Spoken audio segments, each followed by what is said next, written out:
Bonjour, je souhaite poursuivre aujourd'hui sur la question fondamentale. Il n'y a pas de maladie mentale, mais une problématique du transfert du social dans le mental, une problématique de la souffrance du social dans le mental. Dans la première partie, Poésie en forme d'enfant, nous avions indiqué comment les entraves sociales par rapport au développement de l'enfant avait fait de lui un poète assassiné.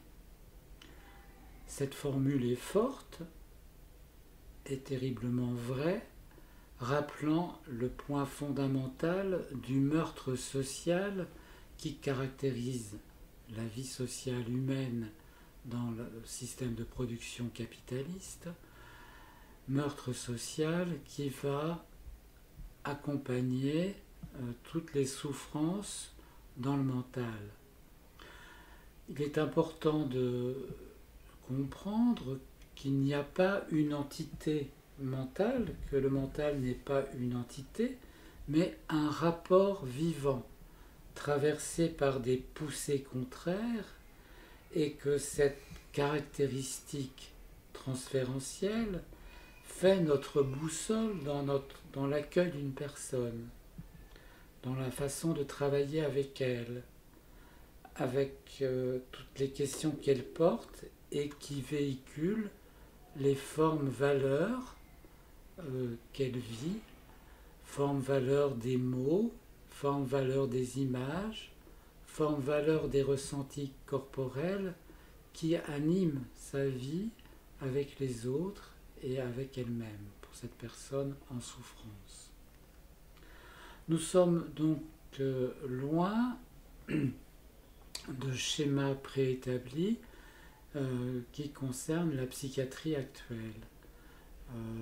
Dans la psychiatrie actuelle, donc c'est une part de la médecine consacrée à l'esprit ou au mental, il y a, comme dans toute la médecine occidentale, un monocentrage notamment sur la nomination, de nommer. Nous sommes dans une civilisation occidentale de la révélation par le nom, par le mot, par la nomination. Il en est autrement, par exemple, dans la médecine chinoise traditionnelle, adaptée d'ailleurs au moderne, où il n'y a pas ce monocentrage, par exemple, sur la cellule, mais sur ce qui environne la cellule, sur le tissu aquatique qui environne cette cellule. Comment cet environnement est aussi important, comment les choses sont plurielles. Nous sommes pris donc dans des rapports pluriels d'expression, de valeurs expressives qui concernent les mots, les images et les corps. Et là aujourd'hui, donc je voudrais souligner comment la structure qui s'est imposée dans le fonctionnement psychiatrique de la santé mentale aujourd'hui, qui date donc des années 60 avec le structuralisme, comment la structure nous met en prison finalement. Alors cette structure, effectivement, c'est un truc qui dure et qui s'accorde à ce que nous avons mis en évidence là comme une autre prison fondamentale, qui est la psychopathologie et ses classifications de malade mental.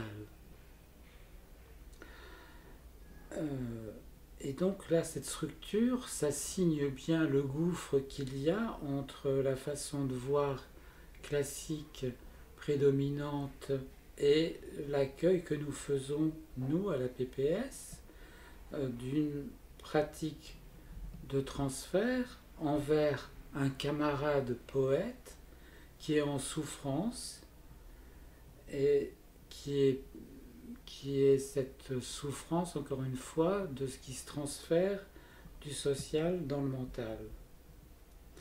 Alors, ça serait intéressant de voir comment cette structure s'est imposée dans les années 60, où il y a eu beaucoup de succès. Quoi de plus séduisant, effectivement, qu'une explication où l'ensemble structurel relie la partie et le tout, et donne ainsi tant de puissance à l'esprit. Ça, c'est le phénomène historique fondamental, c'est de donner puissance à l'esprit et au mental pour finalement le couper du social et surtout de l'histoire sociale, de la production même de cette histoire sociale individuelle et collective. Et ce qui a été déterminant dans cette captation par le phénomène du structuralisme est certainement l'appât linguistique, la science du langage. Le langage est devenu le fait culturel par excellence, distinguant l'homme de l'animal. Et la linguistique fut proclamée science. Elle est devenue le poisson pilote de cette aventure du structuralisme et donc de la structure. Bien évidemment, le langage, produit social, comme l'indique Marx dans l'idéologie allemande et à d'autres endroits encore, le langage, produit social, a toute son importance dans la façon dont nous allons traiter de la souffrance dans le mental de la personne. Le philosophe marxiste Georges Politzer, à ce sujet-là, a été un précurseur lorsqu'il interprète Freud dès 1928 comme celui qui met en forme le récit humain, le récit d'une histoire. Simplement, Politzer finalement fait bien le partage dès ce moment-là entre le concret et l'abstrait, va vers le développement d'une psychologie concrète et non pas celle d'une psychologie abstraite, et que justement le structuralisme et la notion de structure va déployer comme abstraction obscurcissante finalement. Il s'agit de se fier au récit concret qui fait drame et signification pour la personne, ainsi que l'indique Georges Politzer. Lacan, après avoir souligné ce point positif, va développer au contraire un discours privilégiant l'abstraction, privilégiant ce structuralisme. Il est important de voir justement les impasses liées à la psychanalyse classique et que la structure freudienne, névrose, psychose et perversion a été une impasse totale sur le concret du vivant comme rapport social. Et alors cette vieille structure névrose, psychose et perversion a trouvé avec Lacan et avec le développement du structuralisme ses habits de jeunesse pour pouvoir convoler avec les dandys de la société des années 60-70. La dialectique hegeliano-marxiste avec, quant à elle, du coup, une jeune concurrente, bien plus séduisante, bien plus dans le vent de la liberté, pour faire danser ensemble les différents champs des sciences sociales et humaines. Mais cela était au prix de ce succès structuraliste, au prix de gommer finalement la production d'histoire. L'histoire devenait une articulation entre la synchronie et la diachronie, où tout s'expliquait comme dans un livre. C'est dans ce point précis qu'au niveau pratique, dans la théorie, s'organisa le hiatus avec le vivant, puisque l'histoire n'est pas un livre. Et là, on retrouve justement l'impasse de la médecine occidentale à privilégier le nom, la nomination des catégories, en médecine en général, mais bien sûr avec beaucoup de dommages en psychiatrie. Donc, ce transfert actif de la vie sociale, c'est ce que l'on apprend normalement dans une rencontre humaine avec un praticien qui n'est pas trop dur de la feuille.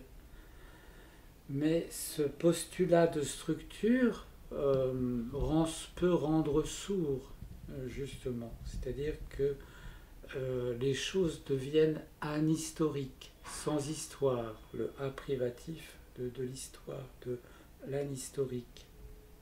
Un âne historique, véritablement. Dans le sens où l'appareil de lecture des symptômes, de la structure, devient un simple appareil de lecture d'une vie humaine, et que cet appareil de lecture, il est déjà préétabli. Tout est déjà écrit à l'avance dans la structure. Plus ça change, plus c'est la même chose, pourrait-on dire, des histoires qui rentrent dans le cadre de la structure. Il y a quelque chose d'énorme, d'absolument conservateur et qui est un obstacle, bien évidemment, du coup, pour interpréter les mouvements de la vie personnelle et sociale. Le primat de la pratique sociale et de l'histoire réelle sont au devant de la scène chez Marx lorsqu'il renverse Hegel. On a ce fondement-là fondamental dès 1845 avec l'idéologie allemande et même auparavant encore avec la critique de Hegel et du droit hegelien. On a quelque chose là de précurseur par rapport à ce débat des années 60-70 entre structuralisme et marxisme, mais qui a été finalement méconnu. Comment le structuralisme a certainement gagné en aura par rapport au marxisme, du fait que ce marxisme était pris comme une idéologie et non comme une théorie vivante. Puisqu'effectivement, le fond du problème, c'est aussi le rapport au savoir. Qu'est-ce que l'on sait finalement dans une rencontre humaine et sociale?